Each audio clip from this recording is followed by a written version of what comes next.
Et pourquoi pas moi? Par où on commence? Moi aussi, ça m'arrive. Est-ce que tu t'es déjà posé ces questions? Alors si oui, tu es au bon endroit. Hello, moi c'est Coraline. Et moi, c'est Sarah. On t'invite pour Un cocktail d'échange, créer de nouvelles possibilités. évoluer sereinement. Reboostons-nous! Bon, je pense que tu as vu passer l'info absolument partout. 2022 touche à sa fin et 2023 arrive. Avec les réseaux et avec toutes les entrepreneuses et les entrepreneurs qu'on suit, je pense qu'on ne peut pas y échapper. Il y a vraiment cette question de faire le point, faire le bilan de l'année en cours pour préparer l'année suivante. On ne peut pas y échapper et du coup, je me suis dit que ça serait quand même drôle et même, pourquoi pas intéressant et enrichissant qu'on en parle. Donc Coraline, pour me décrire ton année 2022, j'aimerais bien que tu me donnes, 3 grands mots qui ont vraiment symbolisé pour toi ton année 2022. Déjà, merci de me proposer de parler de ce sujet parce que je pense que c'est vraiment hyper intéressant et hyper important de prendre le temps de regarder derrière nous et de voir un peu ce qu'on a traversé, où est-ce qu'on en est, pour savoir aussi où est-ce qu'on a envie d'aller après. Euh, Pour ma part, comme tu le sais, ça a été une année, qui a été, très, chamboulée avec des montagnes russes et du coup, les 3 mots que je donnerais, c'est chaos en premier. Donc c'est très, très fort comme terme, mais tant au niveau personnel que professionnel, j'ai été, tellement, retournée, telle une crêpe, que pour moi, c'est le mot qui correspond le mieux. Et très clairement, là, quand, j'essaye de réfléchir un peu, je me rends compte que globalement, on va pas se mentir, il y a eu, 10 mois de chaos, je pense, sur, 12 mois de l'année, donc c'est quand même, énorme. Mais au milieu de ce chaos, et c'est le deuxième mot, j'ai eu beaucoup de renaissance. J'ai l'impression aussi d'avoir eu comme beaucoup de petites morts, tu vois, comme s'il y avait des parties de moi qui étaient mortes un peu, au fur et à mesure de l'année et donc beaucoup de renaissance petit à petit, d'abord des petites et jusqu'à là, tout récemment, où j'ai vraiment l'impression de d'avoir fait un gros, gros switch avec une réelle renaissance sur la fin d'année.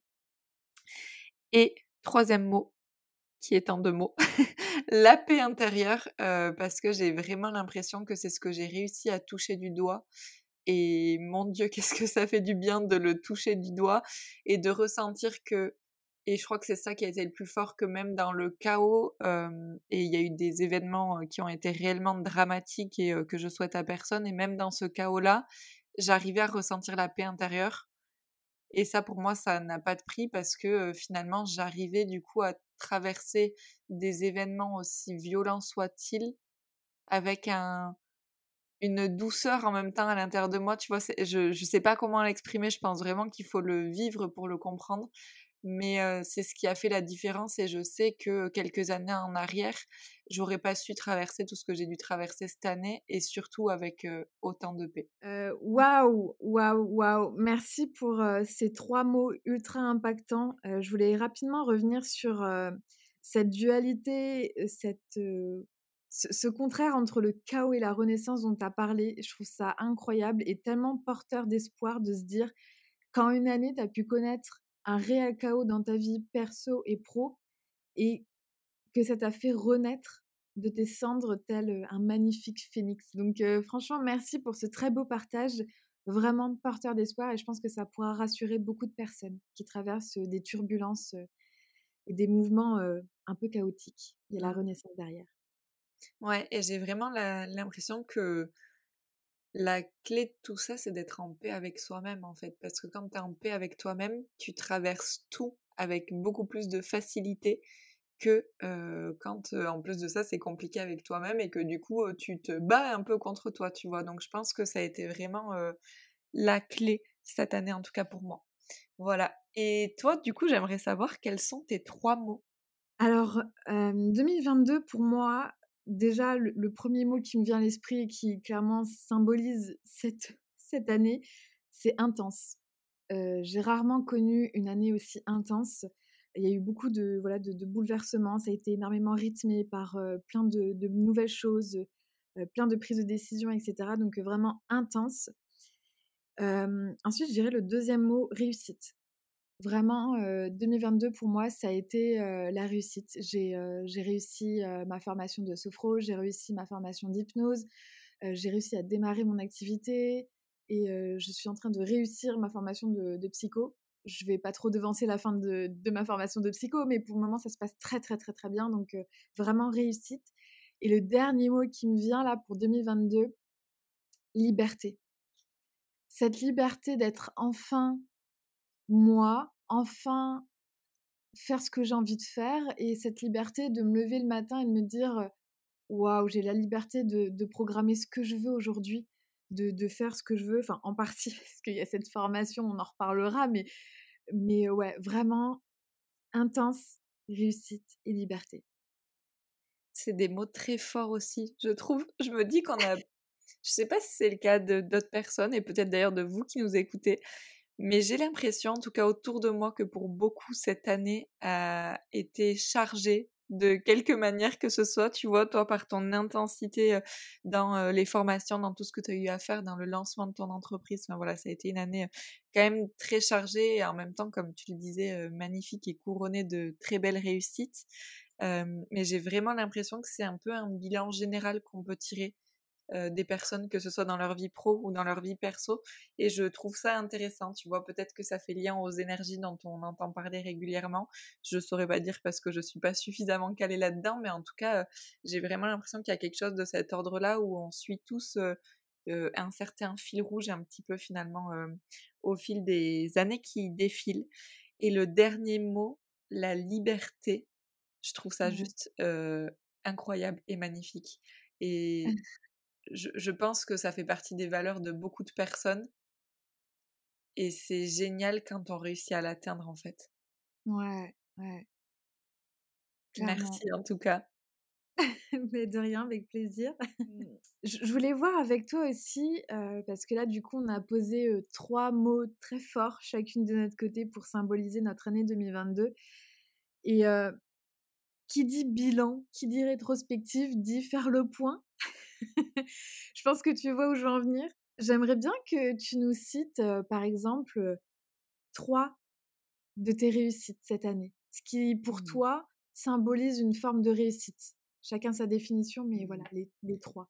OK, avec plaisir et écoute, à un moment donné, je me suis posé la question de, me dire, est-ce que, je parle en termes de du nombre de formations que j'ai animées, créées, du nombre d'accompagnements que j'ai donnés, de toutes les personnes qui sont passées sur mon chemin, tu vois? Je me suis posé un peu la question de tout ça et finalement, je crois que c'est pas ça pour moi mes plus belles réussites. Ça fait bien évidemment partie de réussites qui sont magnifiques, mais c'est aussi mon travail au quotidien finalement. Donc c'est, globalement assez normal, mais du coup j'avais envie de parler de réussites qui changent un petit peu et pas simplement ce qu'on pourrait voir au premier abord quand on regarde ce que je fais. La première réussite pour moi, c'est vraiment celle d'avoir osé m'entourer professionnellement, d'avoir osé me lancer en l'occurrence dans une, formation/accompagnement, avec, une coach qui m'accompagne sur, la partie marketing, communication et stratégie. Ça a été, un réel game changer comme ils disent les Américains, pour moi, hem tout simplement parce que je me suis rendu compte que ensemble, on va beaucoup plus loin et beaucoup plus vite. Que seul, on peut faire plein de choses, mais qu'à un moment donné, et il faut le reconnaître, on a chacun notre cœur de métier. Et moi, mon cœur de métier, c'est ni la stratégie, ni la vente, ni le marketing, ni quoi que ce soit. Hem et donc j'ai essayé de le faire pendant un peu plus d'1 an toute seule et je me suis bien rendu compte des limites que ça avait. Bien que j'ai compris, plein de ficelles et tout ça toute seule, ça n'a jamais la même impact que quand tu as un spécialiste à tes côtés qui t'accompagne et donc ça, vraiment pour moi, ça a été un réel changement et encore que j'en suis qu'au tout début. Donc je pense qu'on aura peut-être l'occasion d'en reparler et peut-être de faire un épisode, aussi sur ce sujet-là à part entière dans quelques mois quand j'aurai, avancé davantage là-dessus. Donc ça, c'est le premier point. Le deuxième, ça serait le fait que j'ai ancré très fortement mon positionnement et ma posture professionnelle. Pendant très longtemps, en fait, j'ai toujours su, je crois, là où j'avais envie d'aller, mais j'osais pas l'affirmer.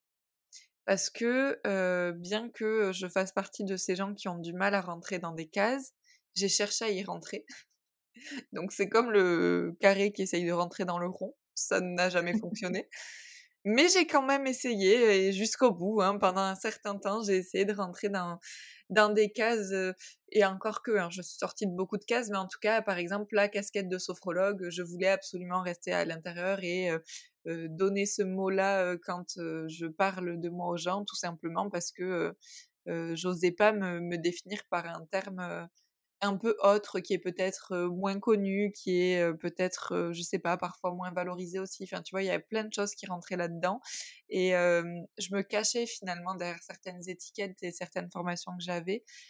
Sauf que ça me convenait pas et que je créais pas ce que j'avais réellement envie de créer et ce qui serait réellement transformatif pour moi et pour les gens. Et cette année, du coup, ça a été le grand changement parce que j'ai arrêté toutes les offres que je faisais et j'ai tout recommencé à zéro. Donc encore une fois, une renaissance après le chaos. Mais du coup, ouais, ça a eu un réel impact et c'est une réelle réussite et fierté que, j'ai aujourd'hui. Et le dernier point qui est plus, et professionnel et personnel, c'est le fait d'avoir pris du temps off, complètement off et d'avoir pris des vacances. Le mot vacances, je ne le connaissais pas depuis très, très longtemps et cette année a commencé à être placée, alors tout doucement, hein, parce que le professionnel était quand même présent à 80 dans ma vie, mais tout doucement, j'y ai réajouté des petites bribes de temps personnel, des petites bribes de temps off, de petites vacances, qui n'ont cette année pas dépassé, je crois, 5 jours de vacances, d'affilée. J'ai fait une fois 4 jours, une fois 5 jours. On n'est pas non plus sur les vacances de l'année, mais j'arrive sur 8 jours là sur la fin de l'année, donc je vais battre les scores et ça me fait beaucoup rire et on en parlera quand on parlera, peut-être sur un autre épisode plus de 2023, mais je sens que, je pars vers une année où je vais, à la recherche de l'équilibre pro perso et de réel temps de vacances et de réel temps de pause et de réel temps, pour, mes proches et ainsi de suite, tout en gardant cette vie professionnelle à côté, mais en tout cas, je veux plus qu'elle prenne la place qu'elle prenait donc voilà, c'est une fierté d'être sur ce chemin et d'arriver à la fin de l'année avec 8 jours de vacances. J'aime bien cette conclusion et franchement, tu ne peux que te féliciter de cette année. Je pense que tu as eu, 3 belles réussites qui sont également, aussi des apprentissages comme tu le dis. Tu es en cours d'apprentissage, surtout pour cette histoire de temps de congé, de vacances, de temps perso. Mais, moi qui ai eu la chance de voir, finalement le behind the scene, l'arrière décor.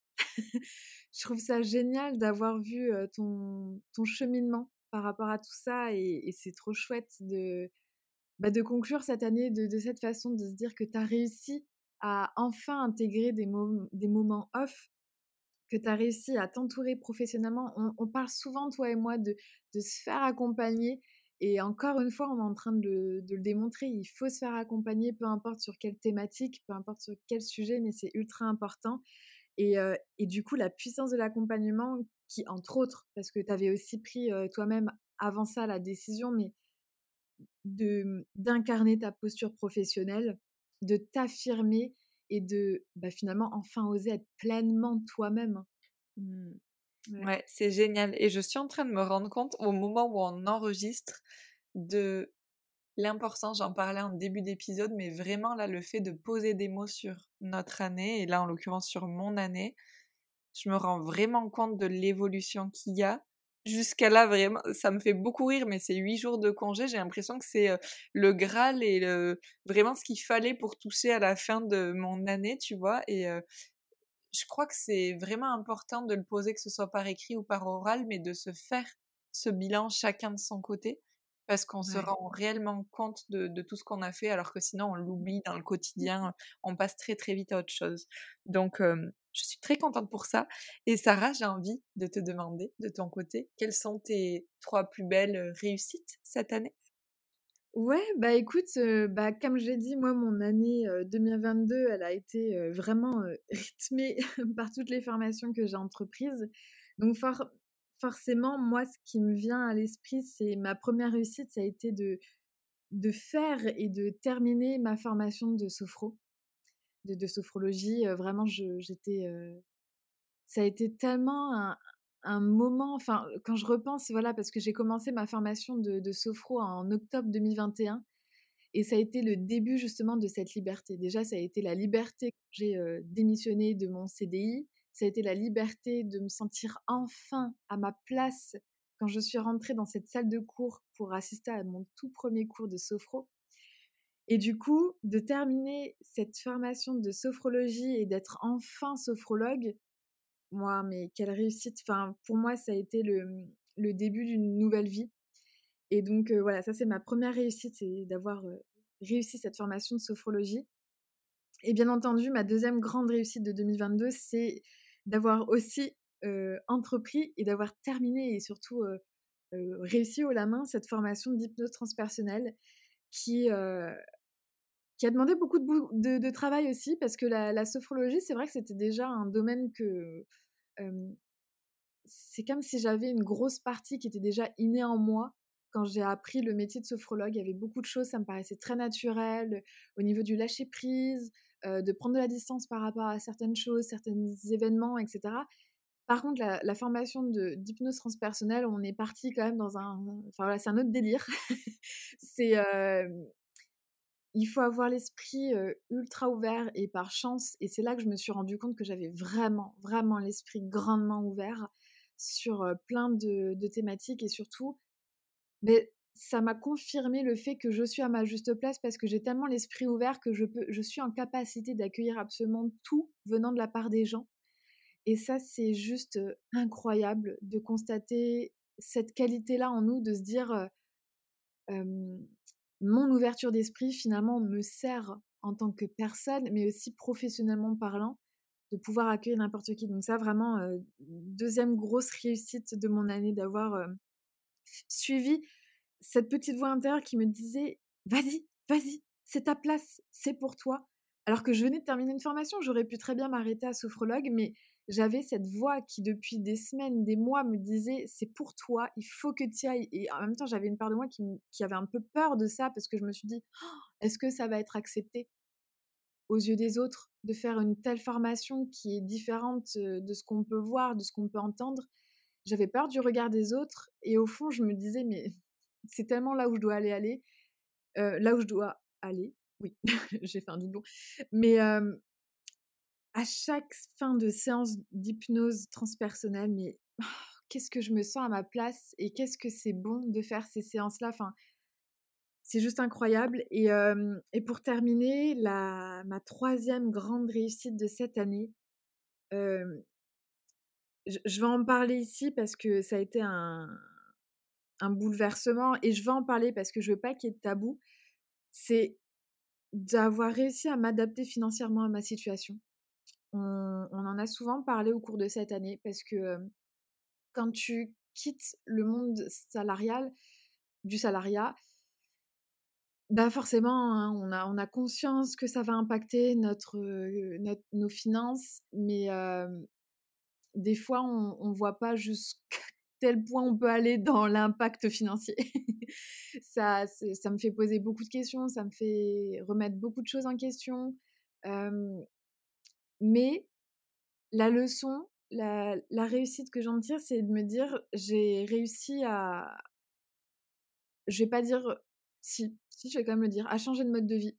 Parce que, j'ai je ça faisait des années que j'étais en train de tendre vers, plus de minimalisme et cetera et ben, force est de constater que vu les conditions, financières que, l'arrêt du salariat, implique et ben, il faut changer sa mentalité, il faut changer son mode de vie et c'est pas plus mal, je pense, vu, les conditions dans lesquelles on vit actuellement, de revoir un peu sa posture, sa position, son regard par rapport, au matériel. Voilà, donc Mmh. ouais, je mets ça en troisième réussite. C'est des super réussites et surtout mais ça l'a fait le même effet parce qu'on nous, on voit les backstage forcément de l'une et de l'autre et pendant que tu parlais, je réfléchissais à ton année et à l'évolution que tu as eue et je sais même pas si tu vois à quel point tu as évolué, mais je me souviens encore de tes dernières semaines de formation de sophro où tu étais un peu en panique, où tu étais plus sûre de rien, où tu as eu une grande période de doute et tout ça et derrière tes premiers accompagnements qui sont arrivés et le changement qu'il y a eu, à travers ces accompagnements, enfin, tu né quoi dans ces accompagnements, mais réellement en tant que Ouais. sophro quoi. J'ai eu l'impression que pour toi c'était ta naissance en tant que sophrologue et ça a été juste, mais magnifique en fait à voir, magnifique à voir, à quel point tu étais à ta place et à quel point, finalement, beh, tout était fluide et tout était simple. Tu vois? Après ce temps de peur et j'ai trouvé ça juste génial et alors après quand tu as débarqué avec l'hypnose transpersonnelle, je crois que je n'aurais même pas les mots là sur, cette séquence pour en parler tellement ça a été fort parce que moi j'ai eu la chance de le vivre donc je sais exactement, ce qu'on vit et ça a été juste fantastique et pour le coup réellement j'ai l'impression en tout cas moi de ce que j'ai partagé avec toi, que tu peux pas être plus à ta place que quand tu fais des séances d'hypnose transpersonnelle. J'ai vraiment l'impression que c'est toi, quoi. Je sais pas, il y a un truc qui te traverse à ce moment-là. Je sais pas où t'es, mais mais c'est juste fantastique. Hem, voilà et le dernier point que tu abordes, je trouve que c'est hyper important parce que, je pense qu'on pourra en parler et en reparler, mais le rapport à l'argent est tellement crucial et l'éducation aussi sur l'argent, parce que ça vient de notre éducation sur l'argent et de l'éducation qu'on a au niveau de la société aussi. Mais changer son rapport à l'argent, pour moi, ça change aussi notre rapport au bonheur en fait et à plein de choses. Et on se rend compte que finalement, on est bien aussi dans des choses très simples et que tout ce qu'on construit parfois autour au niveau matériel et ainsi de suite, c'est du plus, mais c'est pas nécessaire et c'est pas ça qui nous rendra heureux ni à la fin de l'année, ni à la fin de notre vie en fait. Donc je trouve que c'est juste magnifique. Ouais. Je voulais juste revenir merci. Merci d'être revenu sur mon année avec tes mots parce que, c'est d'autant plus impactant d'avoir finalement ton retour sur mon année parce que, ouais, je me rendais pas compte. Mmh. Je pense que c'est vraiment difficile de se rendre compte, enfin c'est magnifique quand tu as quelqu'un à l'extérieur qui a vraiment vécu avec toi ton année et Mmh. qui sait te dire: «Non mais regarde, là t'étais là quoi et maintenant t'es là». Je trouve que enfin c'est génial et merci du coup d'être à mes côtés parce que grâce à toi, tu fais mon miroir et à la fin de l'année, je sais où j'en suis.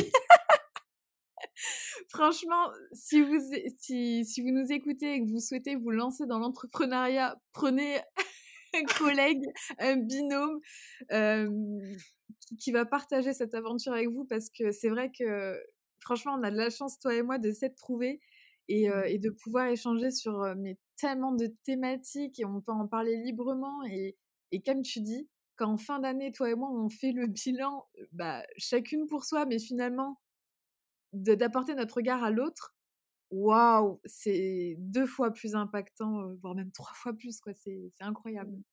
Mmh. Ouais et pour terminer l'épisode, j'avais bien envie de te proposer de nous parler peut-être de, la plus grande leçon pour toi cette année, de ta plus grande expérience, de ce que tu en as tiré. Alors, moi, c'est sans surprise parce que j'en ai parlé dans les derniers épisodes, mais clairement, hem, cette année 2022, elle m'a appris que des fois, faut se foutre la paix. Faut se faire confiance et faut arrêter de prendre des formations et des formations et des formations pour venir se rassurer sur nos capacités. Parce que, bon, je vais pas revenir éternellement dessus, enfin, voilà, si jamais ça vous intéresse, vraiment un épisode là-dessus, on y reviendra, mais voilà, c'est dites-moi en commentaire si ça vous intéresse, mais les 2 formations que j'ai fait en sophro et en hypnose, je ne les regretterai jamais parce que de toute façon, c'est mon métier, c'est mon cœur de métier, c'est ce qui me fait vibrer donc Dieu merci que je les ai faites et que du coup, grâce à elles, j'ai un métier. Par contre, c'est vrai que la formation de psycho, C'était vraiment, la formation bonus, que je souhaitais vraiment faire et sincèrement, je ne la regrette pas non plus parce que le contenu de cette formation est, super intéressant, super enrichissant. J'apprends, et ça confirme aussi beaucoup de choses parce qu'en fait, c'est, j'en ai parlé il y a pas très longtemps justement avec ma une de mes cousines. Je lui ai expliqué que, c'est comme si la psycho, je l'avais au fond de moi. C'est comme si c'était inné, mais dans le monde dans lequel on vit, il faut justifier par des formations, par, des diplômes, tout ce qu'on sait et donc c'est comme si j'étais obligée de passer par cette formation de psycho pour enfin dire aux gens: «Oui, oui, non mais je maîtrise, regardez, j'ai un certificat, un diplôme, une feuille qui atteste de mes compétences» et c'est horrible parce que Heu, bah, je le vois bien avec les remarques de mon prof de psycho parce que j'ai un prof qui m'a attitrée et ce prof me dit: «Non mais c'est bon, tout est acquis, tout tout est bon quoi». Je pense que même lui de son côté, il doit se demander pourquoi je fais cette formation, vu que j'ai tout compris, j'ai tout capté. Mais ouais, dans le monde dans lequel on vit, j'ai l'impression on accorde beaucoup, beaucoup, beaucoup de place à des diplômes et cetera et à juste titre aussi, je pense qu'on a besoin de se rassurer, de savoir que la personne qu'on a en face de nous a été validée par des compétences, par un professeur, par un système. Donc bon, à double tranchant, mais je t'avoue que l'apprentissage du coup de cette année, c'est de trop faire de formation, c'est un peu too much quoi. Mmh. Ouais, c'est hyper intéressant, pour le coup ce que tu nous partages et en fait, je pense que, comme on le dit souvent, c'est une question d'équilibre. Je pense que les formations sont nécessaires Oh et oui, ouais. je pense que notre expérience est hyper intéressante et hyper impactante, mais que sans formation parallèle, ça ne suffit pas, par exemple, tu vois? Donc je Ouais. pense que les 2 sont réellement nécessaires, mais par contre, il faut savoir trouver la limite et Ouais. on est beaucoup à être des éternels étudiants et à passer notre temps en formation pour se rassurer, mais en fait, on se rassure pas et au-delà de ça, on finit par se perdre parce qu'à un moment donné, on ne sait même plus quoi faire de toutes nos formations. J'ai vu des nanas qui ont 20 formations, à leur arc et après elles en font quoi? Elles ne savent plus. Il y Ouais. en a dont elles se servent plus jamais, enfin, tu vois, il y a aussi tout ce truc-là. Donc je pense que ouais, c'est bien et c'est un bel apprentissage de se dire que, hem, c'est pas toujours nécessaire de faire des formations et que, qu'on a de la valeur juste en étant qui on est, en fait. Mmh. Mmh. Ouais. Hem, je voulais juste revenir rapidement. Pour trouver l'équilibre, je pense que oui, il faut se fixer 1 à 2 formations grand max par an. Je pense que c'est largement suffisant.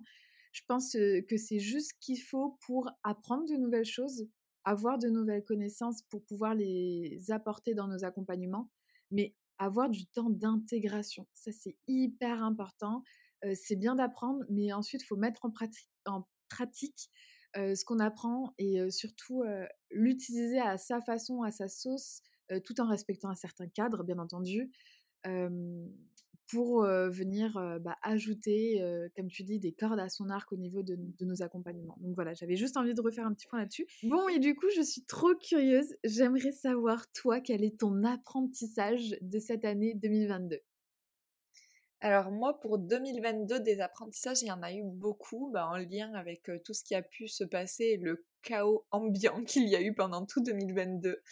Mais si je devais tirer un apprentissage réellement, et c'est sûrement le plus simple et celui, que tout le monde dit facilement, mais entre le dire et l'appliquer, je crois qu'il y a vraiment parfois un monde, c'est vraiment que notre bien-être, il a pas de prix. Quand je parle de bien-être, je parle de paix intérieure, je parle de santé mentale, je parle de sérénité, d'épanouissement et ça n'a pas de prix, et je me suis rendu compte à quel point finalement, l'excuse, en tout cas pour moi, hein, je parle en mon nom, l'excuse du «j'ai pas le temps, j'ai pas l'argent», même si parfois c'est une réalité, hein. Ça m'est arrivé de devoir me faire accompagner et de sortir des sous de côté pour me faire accompagner. Donc il y a des fois où c'est une réalité, mais en tout cas, même cette excuse-là ne vaut pas mon bien-être, ne vaut pas mon épanouissement, ne vaut pas ma santé mentale. Hem Malheureusement, je pense qu'on en a conscience plus ou moins à certains stades de notre vie, mais je pense qu'on oublie parfois à quel point la santé mentale est primordiale et à quel point elle peut avoir un impact dans le meilleur et dans le pire. Parce que je crois que souvent on pense à la santé physique, on se dit ben ça va tant que j'ai pas un cancer, tant que j'ai pas ci, tant que j'ai pas ça. Mais en fait non, parce qu'il y a beaucoup de maladies qui sont liées à la santé mentale et qui mettent des personnes plus bas que terre. Et je pense que d'ailleurs on a vécu des moments quand même très douloureux l'une comme l'autre dans notre vie liés à ça aussi. Et malheureusement il y a des personnes qui s'en sortent et qui remontent la pente et il y en a d'autres pour qui ça sera jamais le cas. Et c'est là que tu te dis finalement en fait bah, y a rien qui valait plus cher que ça, quoi. Parce qu'à un moment donné, il y a juste rien qui vaut plus cher que ta vie. Et je repars vraiment avec cet apprentissage cette année, qui est un apprentissage sincèrement dans la douleur. Et en même temps, tu te dis, ben, je crois que plus que jamais, j'ai une piqûre à l'intérieur de moi qui saura me le rappeler, tu vois, au quotidien.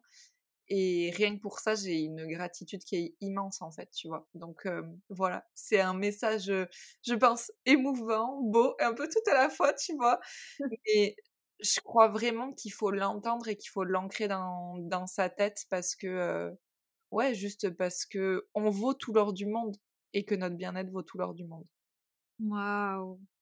Je crois qu'on ne pouvait pas rêver meilleure fin de podcast que cet apprentissage que tu as eu cette année et c'est vrai, le bien-être, il a genre mais tellement pas de prix et c'est tellement important d'être à la fois en santé physique et en santé mentale et même, j'ai envie de dire davantage mentale parce que quand on voit certaines personnes qui sont affaiblies ou touchées par une maladie, et ben, il y a que le mental qui peut, te faire tenir coûte que coûte et même inverser la tendance. Quand Mmh. on voit le pouvoir que notre cerveau, que nos pensées, que notre mental peut avoir sur notre corps, sur notre mode de vie, c'est comme tu dis, des fois, il faut avoir un apprentissage dans la douleur pour le comprendre.